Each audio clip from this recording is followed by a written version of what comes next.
चलिए जानते हैं आज की देश और दुनिया की सिलेक्टेड काम की और महत्वपूर्ण 50 बड़ी खबरों को मात्र 10 मिनट में। पर अभी तक आपने वीडियो को लाइक नहीं किया है तो वीडियो को लाइक कर दे। लखपति दीदी योजना 2024। प्रधानमंत्री नरेंद्र मोदी ने देश की महिलाओं को सशक्त बनाने के लिए लखपति दीदी योजना की। महिला सशक्तिकरण को बढ़ावा देने के लिए केंद्र सरकार की यह एक महत्वाकांक्षी योजना है।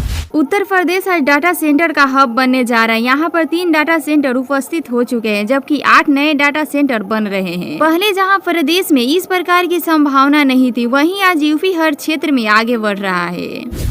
बॉलीवुड एक्टर्स अनुष्का शर्मा और विराट कोहली एक बार फिर से पेरेंट्स बन चुके हैं। एक्टर्स ने बेटे को जन्म दिया। इस खुशखबरी का ऐलान दोनों ने मिलकर जारी किया है। अनुष्का ने 15 फरवरी को बेटे को जन्म दिया है, जिसकी खुशखबरी उन्होंने 20 फरवरी को फैंस के साथ शेयर की है। वामिका के छोटे भाई का नाम आकाय रखा गया है। कांग्रेस पार्टी के पूर्व अध्यक्ष राहुल गांधी ने भारत जोड़ो न्याय यात्रा के दौरान विवादित बयान दिया है। उन्होंने भारत जोड़ो न्याय यात्रा के दौरान लोगों को संबोधित करते हुए कहा कि यूपी का भविष्य रात में शराब पीकर डांस कर रहा है। शंभू बॉर्डर पर पंजाब के हजारों किसानों ने डेरा डाला हुआ है। किसानों को हरियाणा की सीमा में घुसने से रोकने के लिए हरियाणा पुलिस ने जवान तैनात की है। मंगलवार को हरियाणा पुलिस ने एक्स के जरिए जानकारी दी कि किसान आंदोलन के वजह से शंभू बॉर्डर पर तैनात एक पुलिसकर्मी की निधन हो गई है। एमएसपी पर कानून गारंटी की मांग कर रहे किसान आज फिर से दिल्ली कूच कर रहे हैं। हजारों की संख्या में किसान दिल्ली से करीब 200 किलोमीटर दूर पंजाब हरियाणा के बीच शंभू बॉर्डर पर डटे हुए हैं।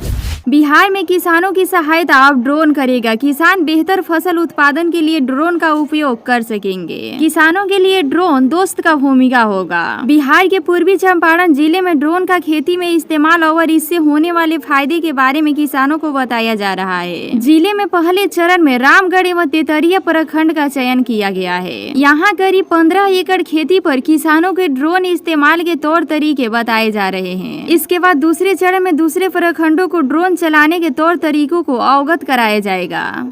बिहार के पूर्व उप मुख्यमंत्री तेजस्वी यादव जन विश्वास यात्रा पर है और अपनी यात्रा की शुरुआत में ही जो तेजस्वी यादव सदन में नीतीश कुमार के प्रति खासे नरम नजर आए थे, उन्होंने जमकर नीतीश कुमार पर हमला बोला है। एक बात अब यह भी कहा जा रहा है कि तेजस्वी लालू प्रसाद यादव की छाया से अब निकल रहे हैं। अब वह खुद एक नेता के तौर पर उभर रहे हैं। विपक्ष भी यही कह रहा है कि माई बाप की ही पार्टी है। तेजस्वी यादव जंगल राज की छाया से कितना भी निकलने की कोशिश कर ले।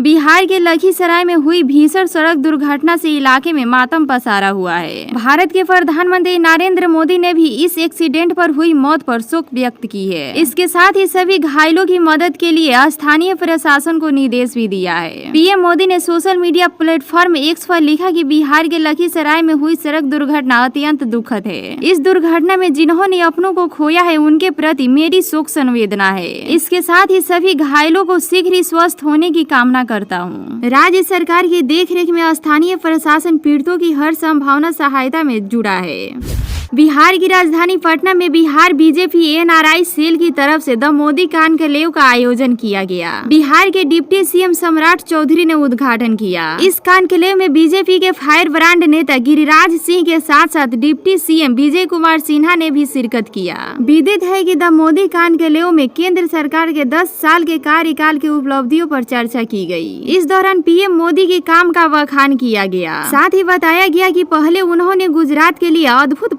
काम किया और अब वे देश के लिए लगातार काम कर रहे हैं।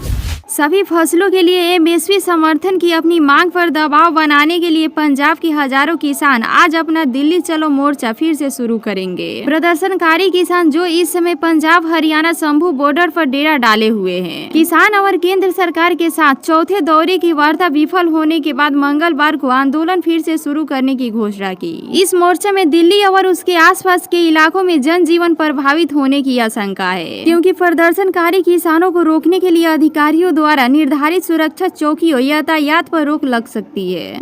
पीएम नरेंद्र मोदी 22 और 23 फरवरी को गुजरात यूपी का दौरा करेंगे। गुजरात पीएम मोदी का गृहराज है और वाराणसी उनका संसदीय क्षेत्र है। वे पहले गुरुवार को गुजरात जाएंगे, इसके बाद अगले दिन वाराणसी के लिए रवाना होंगे। इस दौरान पीएम मोदी ने दोनों राज्य में करोड़ों रुपए की कई विकास परियोजनाओं का शिलान्यास करेंगे।